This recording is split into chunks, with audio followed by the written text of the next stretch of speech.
देखिए engineering graphics हम पढ़ रहे थे और पिछले लेक्चर पे हमने देखा था कुछ स्केल जो जिसमें हमने डायगोनल स्केल के बारे में, प्लेन स्केल के बारे में चर्चा करी थी। एक क्वेश्चन हमारे सामने है, क्वेश्चन को आगे पढ़ते हैं और समझते हैं कि क्या कहना चाह रहा है, ठीक है, और क्या हमसे इच्छा रखता है। तो क्वेश्चन को पढ़ते हैं। Construct a scale of RF 1:250। मतलब सर यहाँ पर हमको RF ऑलरेडी दिया हुआ है, कितना दिया हुआ है, बात करते हैं यहाँ पर RF इज इक्वल टू 1:250। इसका मतलब साफ है कि सर 1/250 हमको RF ऑलरेडी दिया हुआ है, ठीक है। पहले वाले क्वेश्चन में हम क्या कर रहे थे, RF को फाइंड आउट करना पड़ रहा था, लेकिन यहाँ क्वेश्चन ने पहले ही हमको RF दे रखा है। अगर RF नहीं दिया हुआ है, रिप्रेजेंटेटिव फैक्टर आपको नहीं पता है, तो इस कंडीशन पे क्या करते थे हम, ड्राइंग लेंथ के अपॉन में एक्चुअल लेंथ को जब हम रेशियो के रूप में रखते थे तो रिप्रेजेंटेटिव फैक्टर हमारा यहाँ से निकल करके आ जाता था। लेकिन ऑलरेडी दिया हुआ है तो हमें इसकी आवश्यकता नहीं है। टू शो डेसीमीटर्स, ऐसा स्केल हमको बनाना है जो कि डेसीमीटर को शो कर सके, मतलब उसकी मिनिमम यूनिट जो होगी वो क्या होगी, डेसीमीटर्स होगी।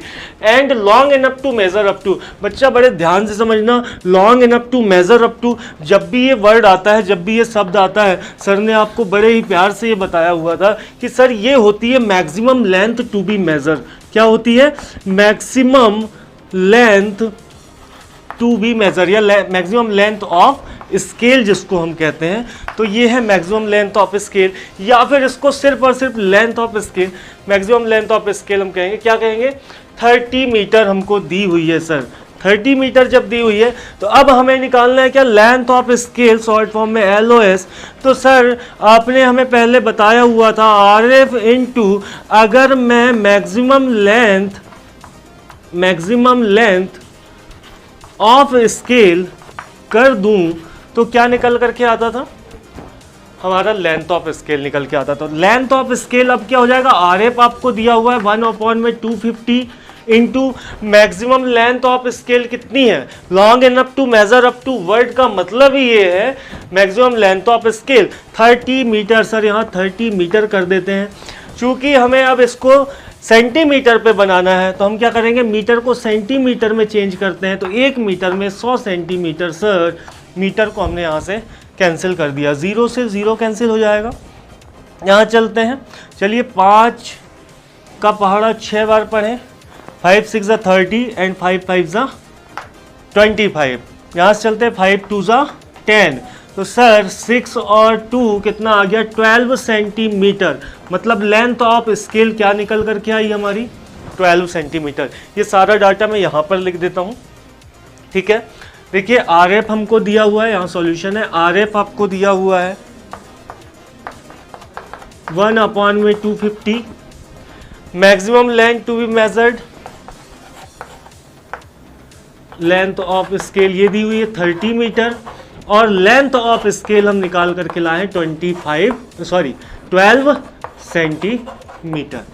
अब डेटा हमने निकाल लिया है, किन किन चीज़ों की हमको ज़रूरत पड़ने वाली थी। इसके बाद सीधे आते हैं हम स्केल पर, स्केल कंस्ट्रक्ट करना स्टार्ट करते हैं, ठीक है दोस्तों। अब देखें हम क्या करते हैं, हमारा लेंथ ऑफ स्केल आ गया 12 सेंटीमीटर। तो आपको स्केल लेना है और बिल्कुल सीधी लाइन आपके सीट के साइड से बिल्कुल जो पैरेलल हो, कितनी खींच देनी है, 12 सेंटीमीटर लॉन्ग लाइन आपको यहाँ पर ड्रॉ कर देनी है, जो कि डार्क पेंसिल की सहायता से आप करेंगे, ठीक है। डार्क पेंसिल की सहायता से आपको करनी है, ये बात ध्यान रखें। आपने ये 12 सेंटीमीटर की लाइन ड्रॉ कर ली। देन सर अब बात आती है इस लाइन को मैं कितने पार्ट में डिवाइड करूं। यहाँ देखिए कुछ तो नया होने वाला है, थोड़ा सा नया है, तो वो क्या है, 30 मीटर। तो सर ये पूरी लाइन है तो 12 सेंटीमीटर, लेकिन दिखा किसको रही है, 30 मीटर को। तो अब 12 सेंटीमीटर हम भूल जाएंगे और बस ध्यान रखेंगे क्या, 30 मीटर। तो सर इसके कितने पार्ट कर दूं कि हर एक पार्ट या तो 10 का हो जाए, या 5 का हो जाए, या फिर 1 मीटर का हो जाए। तो सिंपल है बच्चा, बड़े ध्यान से समझेंगे। मैं या तो इसके 3 पार्ट कर दूं, 3 पार्ट कर दूं तो हर एक पार्ट 10 मीटर को दिखाने लग जाएगा, फिर एक पार्ट के हम 10 हिस्से कर देंगे। दूसरा तरीका, पिछले वाले में हमने यही किया था। अब हमको क्या करना है कि इसको 6 पार्ट में कर देते हैं सर। तो हर एक हिस्सा आप कितने को दिखाएगा, हर एक हिस्सा, अगर मैं 30 मीटर को 6 पार्ट में डिवाइड करूं तो हर एक हिस्सा हमारा 5 मीटर को रिप्रेजेंट करने लग जाएगा। मतलब अभी तक जो मैं एक सिंगल पार्ट के 10 हिस्से कर रहा था, अब मुझे कितने करने पड़ेंगे? 1, क्योंकि तब वो जा करके मुझे हर एक पार्ट 1 मीटर को दिखाने लग जाएगा। दूसरा तरीका क्या बताया? या तो इसको 3 हिस्सों में डिवाइड कर दें, 3 हिस्से में डिवाइड करेंगे तो हर एक पार्ट 10 मीटर को दिखाएगा। तो हम दूसरी वाली कंडीशन चलते हैं और इसको 6 हिस्सों में डिवाइड करते हैं। ठीक है, यहाँ पर बस यही एक नई चीज़ है। तो सर ने बड़े ही प्यार से बताया हुआ था आपको 6 हिस्सों में बराबर 6 हिस्सों में बांटने के लिए क्या किया हुआ था। आपने एक लाइन ली थी यहाँ से किसी भी इंक्लिनेशन के साथ, आपकी स्वेच्छा, आपकी मर्जी, और आप क्या कर रहे थे? इसको 6 पार्ट में डिवाइड कर दे रहे थे। वही मैं यहाँ पर करने जा रहा हूँ। ठीक है, आप लोग यहाँ पर प्रकार ले लें और प्रकार की सहायता से ही निशान लगाएं, या फिर आप चाहें तो स्केल सीधा लें और आपकी जैसी मर्जी हो रही है 2-2 सेंटीमीटर, 1.5 सेंटीमीटर, जैसे आपको है वैसे आप कर ले, कोई तकलीफ वाली बात नहीं है। ठीक है, देन हम क्या करते थे इसके बाद? सर हमने इसके पार्ट डिवाइड कर लिए 1, 2, 3, 4, 5 और 1, 6। लास्ट वाले पार्ट को लाइन के लास्ट छोर से एंड पॉइंट से हम मिलाएंगे और लाइट लाइन यहाँ पर खींच देंगे। पैरेलल ड्रॉप्टर सेट करेंगे इसी तरह से, या फिर रोलर स्केल जो आपके पास में उपलब्ध है, और इसके बिल्कुल पैरेलल आप यहाँ से फिर एक लाइन खींचेंगे, सीधे चलेंगे, पैरेलल लाइन खींचेंगे, सीधे चलेंगे, फिर से पैरेलल लाइन खींचेंगे, और इस तरीके से आप इस लाइन को 6 बराबर हिस्सों में डिवाइड कर पाएंगे। देखिए 1, 2, 3, 4, 5 और 1, 6। अब क्या कर रहे थे? सर डायगोनल स्केल बनना है। क्यों बनना है डायगोनल स्केल भाई? क्योंकि यहाँ हमको दिया हुआ 26.8 मीटर को रिप्रेजेंट करना है। मतलब सर अगर हर एक हिस्सा हमको 5 मीटर दिखाता है तो यहाँ पर 6 होगा, लेकिन तो 26 हो जाएगा, लेकिन 8वां हिस्सा कहाँ जाएगा? तो हमें ऊपर की तरफ। मतलब डायमेंशन के डेसिमल के 2 नंबर तो नहीं है, लेकिन फिर भी हमको यहाँ पर डायगोनल स्केल की आवश्यकता पड़ेगी। क्योंकि अगर ये मान लो हम इस पूरे पार्ट को 30 हिस्सों में डिवाइड कर देते, तब मुझे शायद डायगोनल स्केल की आवश्यकता नहीं होती, प्लेन स्केल से मैं कर लेता। ठीक है, तो डायगोनल स्केल बनाने के लिए क्या प्रोसेस थी उसको समझ ले। सबसे पहले हम सिंपल स्केल, जब प्लेन स्केल बना रहे होते थे तो यहाँ से 2 सेंटीमीटर या 1 सेंटीमीटर की दूरी लेकर के एक बॉक्स बना लेते थे, लेकिन डायगोनल स्केल में क्या कर रहे थे? 5 ले रहे थे और उसके बाद सारे पॉइंट को इक्वल 10 पार्ट में डिवाइड कर दे रहे थे। दोनों तरीके, तो हमने इसको इक्वल 10 पार्ट्स में हमने आर्क लगा लिया है, मतलब ये 10 इक्वल पार्ट में डिवाइड हो गया। सर ठीक इसी तरह से यहाँ से भी अगर आपने साइड 5 लिया हुआ था तो यहाँ भी आपको कितने सेंटीमीटर की लाइन ले लेनी है? 5 की। दोनों को आपस में ऊपर से स्केल की सहायता से मिला देना है बच्चा। स्केल को फिक्स किया, और ये सारे काम कैसे कर रहा हूँ मैं? बॉक्स जो आपका पूरा बनेगा स्केल की तरह जो दिख रहा है, ये डार्क पेंसिल की सहायता से ही आपको बनाना है। ठीक है, ये हो गया। अब सर सारे पार्ट्स को हम क्या करते थे? ऊपर की तरफ बिल्कुल पैरेलल, जो साइड वहाँ स्केल की लाइन होती थी इससे पैरेलल मिला देते थे जहाँ जहाँ हम पॉइंट मिले हुए हैं। चलिए वही काम हम यहाँ पर कर रहे हैं। ठीक है, मेरे बॉक्सेस आपको हो सकता है छोटे बड़े दिखे, क्योंकि मेरे पास में ड्रॉप्टर या फिर रोलर स्केल मैंने यूज़ नहीं किया है, लेकिन आपको ड्रॉप्टर या रोलर स्केल का इस्तेमाल करना है तो आपके सारे पार्ट्स इक्वल दिखने चाहिए। क्लियर है दोस्तों? देखिए इस तरीके से आपने क्या किया? सारे पार्ट्स को डिवाइड कर दिया। 1, 2, 3, 4, 5, 6। सर पूरी लेंथ कितनी थी? 30 मीटर। मतलब हर एक पार्ट अब किसको रिप्रेजेंट कर रहा है? 5 मीटर को। ठीक है, 30 है और हमने 6 पार्ट में डिवाइड करा है, मतलब हर एक पार्ट इसका कितना है? 5, 5, 10, 15, 20, 25 और 30 कंप्लीट हो जाता है स्केल यहाँ पर। देखिए अब क्या सर नेक्स्ट प्रोसेस ये थी कि आप सबको क्या करें? सीधा मिला दें इधर। चलिए सीधा मिला देते हैं इनको, सारे के सारे पॉइंट्स को। यहाँ से सीधे चलेंगे, आप लास्ट तक के मिला दें या फिर आप स्टार्टिंग पॉइंट तक मिलाएं, आपकी मर्जी। ठीक है, तो मैं स्टार्टिंग पॉइंट तक मिला रहा हूँ, आप चाहें तो लास्ट तक के उसको मिला सकते हैं। लास्ट तक मिलाने में पूरा स्केल आपका खूबसूरत दिखेगा, लेकिन मेरे पास थोड़ी समय की भी कमी है और स्केल की भी, इसीलिए मैं क्या कर रहा हूँ पहले पार्ट को, ताकि आपको अच्छे से समझ में आ सके। हम सारी जगह से जितने हमने 10 पार्ट्स इसके किए थे, 10 पार्ट्स को आपस में सीधा पैरेलल आगे की तरफ मिला देंगे। कुछ इस तरीके से ये आपके सारे पार्ट्स यहाँ पर पैरेलल मिल चुके हैं।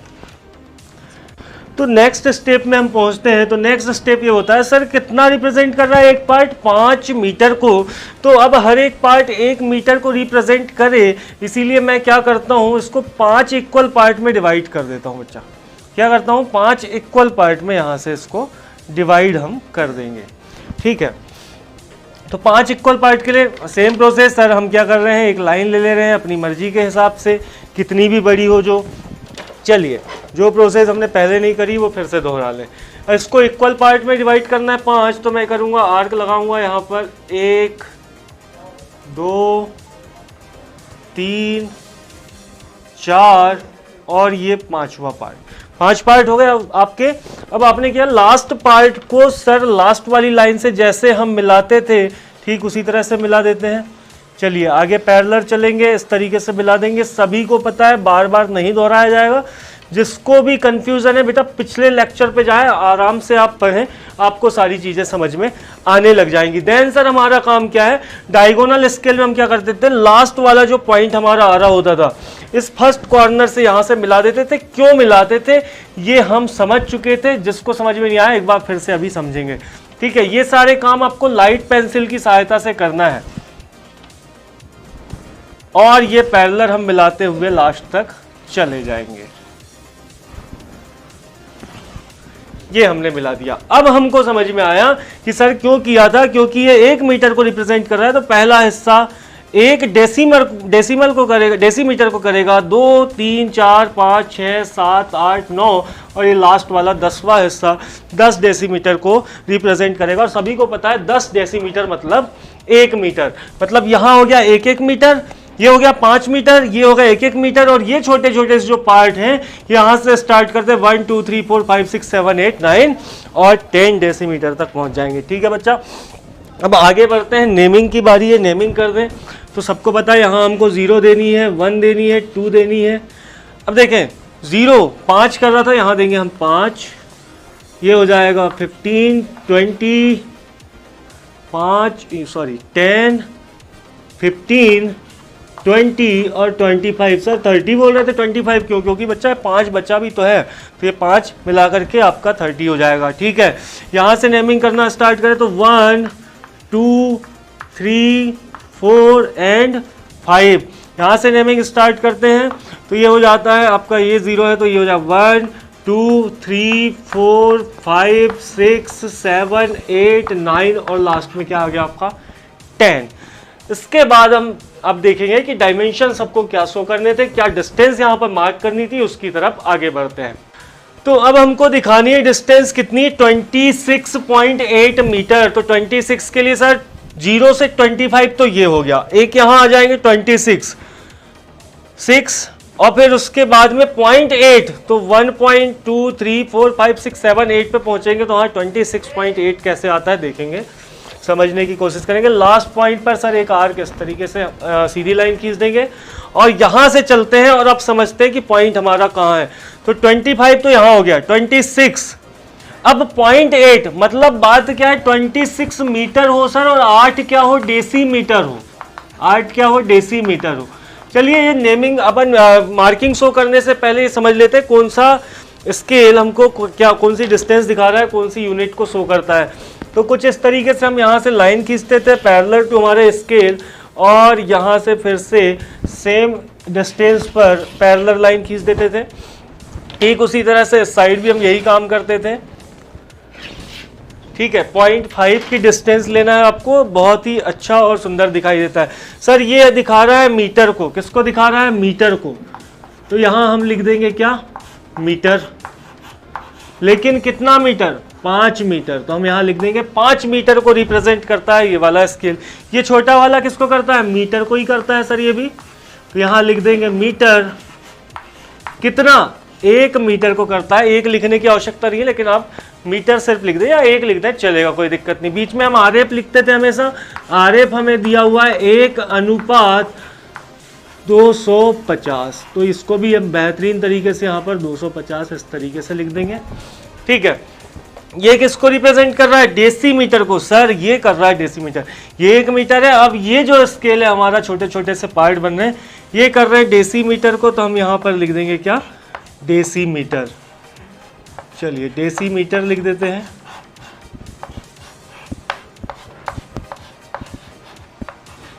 ये वाले पार्ट किसको कर रहे हैं? डेसीमीटर को। अब समझते हैं हम। तो सर हमने क्या किया, यहाँ पर एक लाइन खींची, तो यहाँ से हो गया 25 और 25 और 1 मीटर हो गया 26, 26 मीटर और 8 डेसीमीटर, तो 26 यहाँ तक। अब 1 2 3 4 5 6 7 और 8वें पॉइंट पर जैसे ही हम पहुँचेंगे तो ये जो पॉइंट होगा, इस पॉइंट से लेकर लास्ट तक की डिस्टेंस जो होगी वही होगी हमारी 26 मीटर एंड 8 डेसीमीटर।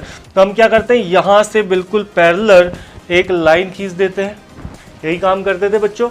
इसके बाद में हम इसको मिला देंगे आपस में डायमेंशन शो करने के लिए, बिल्कुल लाइट लाइन की सहायता से। सभी को पता है एरो बनाने, एरो का स्टैंडर्ड फॉर्म क्या है ये भी हमने बताया हुआ था। यहाँ से हमने एरो बना दिए, और आप चाहे तो मिटा करके लिखें, आप चाहे तो ऊपर लिख दें। यहाँ लिख देंगे खूबसूरत अक्षरों के साथ 26.8 मीटर। क्लियर है? इसको मिटा दें। इस तरह से कंप्लीट ड्राइंग आपकी, कंप्लीट स्केल आपका बन गया।